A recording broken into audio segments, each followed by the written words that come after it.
বর্গরূপে প্রকাশ করো। কি বলেছে? তিনটি সংখ্যার বর্গরূপে প্রকাশ করো। প্রথম সংখ্যাটা কত ছিল? 41। প্রথম সংখ্যাটা কত ছিল? 41। তাহলে 4 4 16 যোগ 5 5 25, তাহলে কত হয়ে গেল? এখন 41। 16 আর 25 যোগ করলে কত হয়? 41। তখন আমরা 16-র বর্গ করব কত? 4-এর 2, আর 25-এর বর্গ করব কত? 5-এর উপরে 2। এই তো হয়ে গেল। 2 নাম্বারটা আবার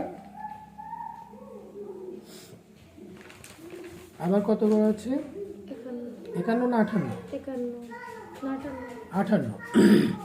তাহলে 58টাকে কি করব বলো? প্রথমে নিলাম 9, যোগ 7 7 49, কত লিখলাম? 49। তাহলে 49 আর 9 যোগ করলে কত হবে?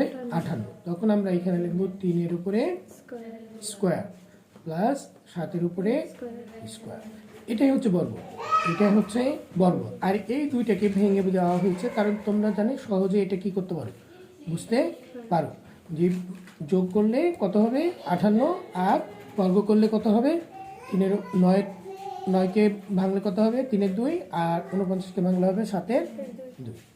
এটা ছিল ক নাম্বার প্রশ্ন উত্তর। এটা ছিল ক। খ নাম্বারে কি বলেছে তোমাদেরকে? বলেছে যে কত নাম্বার? 2, অর্থাৎ 2 নংয়ের প্যাটার্ন থেকে একটি বীজগণিত রাশি নির্ণয় করো। 8 13 18 23 বলো কত আছে? 8 13 18 23। এখন পার্থক্য বের করবা। কি বের করবা? পার্থক্য।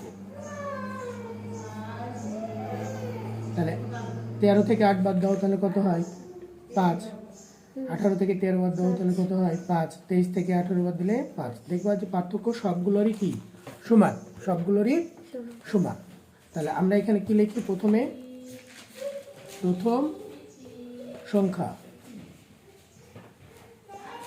সংখ্যা কত? 8। পাশাপাশি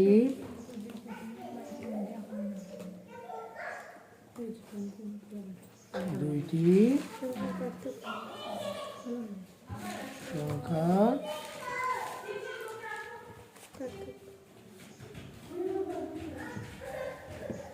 পার্থক্য কত? 5 হয়েছে। এখন আমরা এখানে কি লিখি?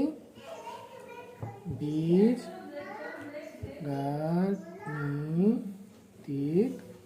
রাশি। তাহলে বীজগাণিতিক রাশি কি লিখবো? আরেকটা সংখ্যা লিখতে ভুলে গেছে, আমাদের বলেছে, সেটা হলো ক হচ্ছে স্বাভাবিক সংখ্যা। ক হচ্ছে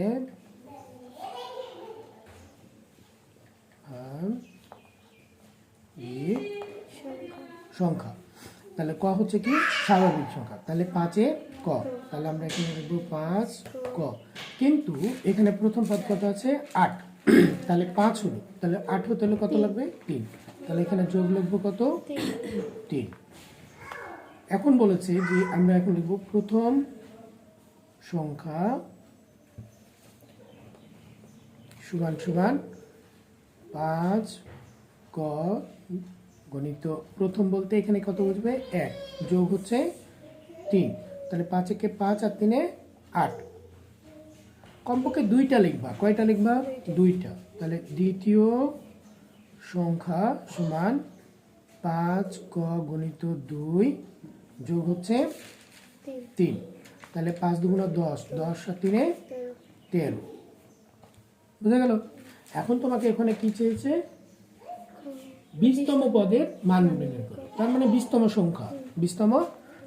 তাহলে আমরা এখানে কত লিখবো? 20তম সংখ্যা সমান সমান কত লিখবো? এখানে 5-এর ক গণিত, যেহেতু এখানে 20 আছে, তাহলে এখানে আমরা কত লিখবো? 20 যোগ হচ্ছে কত? 3 সমান সমান 5 2 10, তাহলে হলো 100 যোগ কত? 3, 103। তাহলে আমাদের উত্তর কত আসলো? 103। 103। এখন আমরা উত্তর লেখার সময়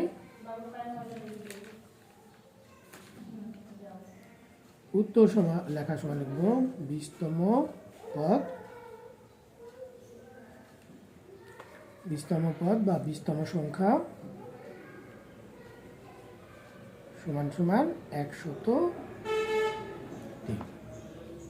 বুঝা গেল? আচ্ছা, গ নাম্বারে কি বলেছে বলো? গ আচ্ছা দাঁড়াও এক মিনিট, এটা করবো। আই এক নাম্বার ও দ্বিতীয় নাম্বার। আচ্ছা দাঁড়াও, রাজিয়াকে ছেড়ে দিই।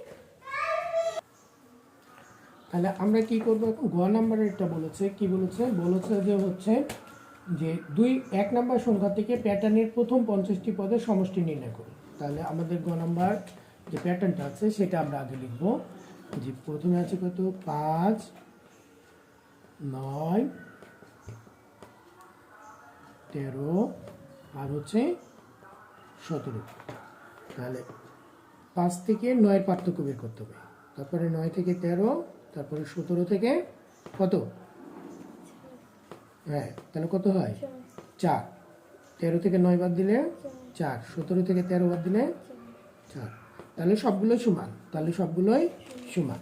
এখন আমরা এখানে কি লিখব? প্রথম পদ বা আচ্ছা আমরা পদ লিখি এবার, তখন তো সংখ্যা লিখছিলাম তাই না? প্রথম পদ সমান সমান 5, পাশাপাশি দুইটি সংখ্যার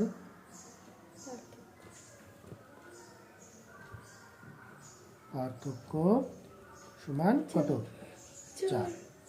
আমাদের বীজগণিত রাশিটা ওই নিয়মেই তৈরি হবে। তার আগে এখন এখানে লিখতে হবে ক হচ্ছে স্বাভাবিক সংখ্যা। ক হচ্ছে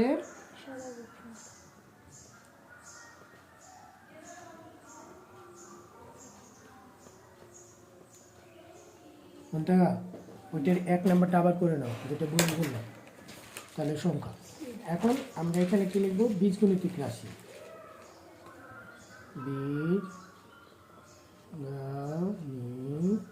বীজগণিতিক রাশি। তাহলে বলে এখন তাই না, কি লিখবো বীজগণিতিক রাশিতে? 4 ক যোগ, যেহেতু 4 প্রথম পদ কত ছিল? 5, তাহলে আর কত হতে হবে? 1। তাহলে হলো 1, তাহলে কত হয়ে গেল? 5। তাহলে এটাই হচ্ছে বীজগণিতিক রাশি। প্রথম পদ সমান কি লিখবো এখন আমরা? 4 ক গুণিত 1 যোগ 1 সমান সমান 5। 4 কে 4, 1 কে 5। দ্বিতীয় পদ সমান 4 ক গুণিত 2 যোগ 1 সমান 4 দুগুণে 8, 8 আর 1 9। এখন আর লেখা দরকার নেই, দুটো লিখেছো এটাই। এখন কততম চলে যাবো? 50তম পদ। তাহলে লিখবা 4 ক গুণিত 50 যোগ 1 সমান 4 5 20, তার মানে 200 যোগ 1 201। এটা মনে রাখতে হবে যে এখানে যেটা লিখবা এটার সাথে এটা কি হবে? গুণ হবে। যখন এখানে গুণ করবা তখন ক স্বাভাবিক, ক হচ্ছে কি স্বাভাবিক, তখন ওইটা লেখা লাগে না। এখন বলেছে 50তম পদের সমষ্টি। 50তম পদের সমষ্টি। বলো সূত্র বলো ভাই বাবা। প্রথম পদ যোগ শেষ পদ ভাগ হচ্ছে 2 গুণিত পদ সংখ্যা। এটা মুখস্থ না হলে তো হবে না, একেবারে ঠুটস্থ মুখস্থ হওয়া লাগবে। একটাই তো মাত্র সূত্র এটা। তাহলে প্রথম পদ কত আমাদের? 5 যোগ শেষ পদ 201 ভাগ হচ্ছে 2 গুণিত হলো এই যে এখানে 50 লিখেছো, তাহলে পদের সংখ্যা কত? 50। তাহলে এখানে আমরা লিখবো 50। তাহলে এটা যোগ করে নেবা, তাহলে হলো 206 ছয় ভাগ হচ্ছে 2 গুণিত পঞ্চাশ 50, 2 কে 2, 25 দুগুণা পঞ্চাশ 50, 206 গুণিত পঞ্চাশ 25, 50 না পঁচিশ 25, তাহলে কত হয়?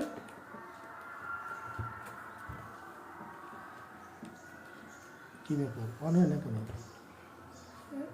206 গুণিত 25, 5150, 5150, তাহলে উত্তরে লিখব